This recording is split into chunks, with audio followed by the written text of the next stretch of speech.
Urban League has what we call a development corporation as part of its operation. And the mission of the development corporation is to be involved in economic development opportunities. And the very first initiatives that we started doing under economic development umbrella was to build and provide safe, decent, affordable housing in Lexington. We started that program in the 80s. What we would do is at the outset, we would buy up old dilapidated units and rehab them and convert them to houses that we sold. And at the same time, we were training ex-offenders who were returning to the community and helping them get jobs. They would come out with a certificate that would help them get jobs in the construction industry. We have, as I sit here today, I look back over the history of our development corporation, we've done over $25 million worth of real estate. And that's with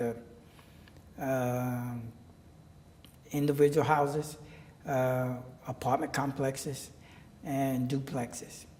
A lot of them at first we were just building to sell. But in about 05, 06, the market, the sales market just went. So we started to focus then more on building units for rental, because the rental market became more attractive because fewer people were buying.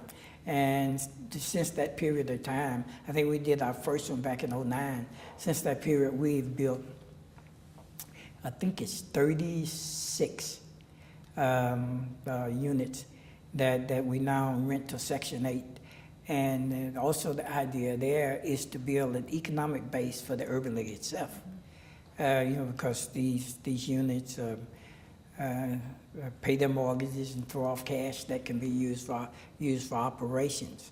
Then we did our first initiative of doing a multifamily units was right behind the Lyric Theater, the apartments, Elm Tree Lane apartments. 24 units there that we bought some old houses and just flattened them, and then came back and built these 24 units for seniors.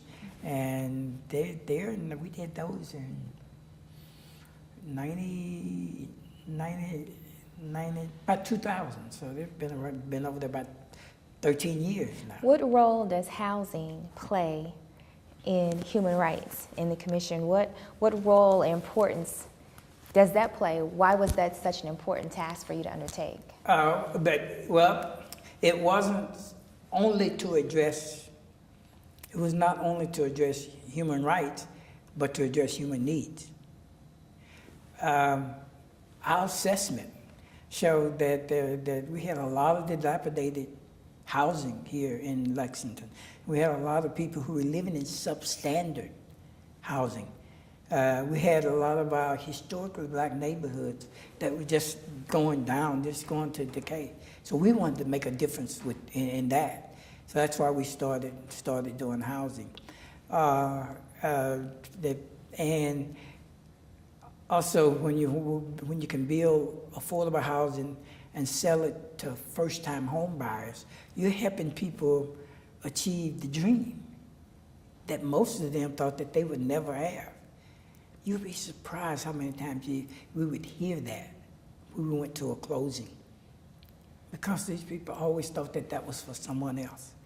But when we would build it and we would take them through the process of becoming credit worthy and the kinds of things necessary, it was like, wow. Also, those families that we would put into those homes that they owned, it just did something for the unity of the family. There were days that we would have a house under construction, and we always like to do it this way: have the buyer pre-qualified, have the house under construction, and then they can pick the colors and everything, and to see the family come through and the little kid running around jumping into my room. That's special. But what was also interesting about our early days of doing affordable housing and training ex-offenders is that probably out of the first 60, 70 houses that we built, 90+% of them were sold to single mothers who were raising kids.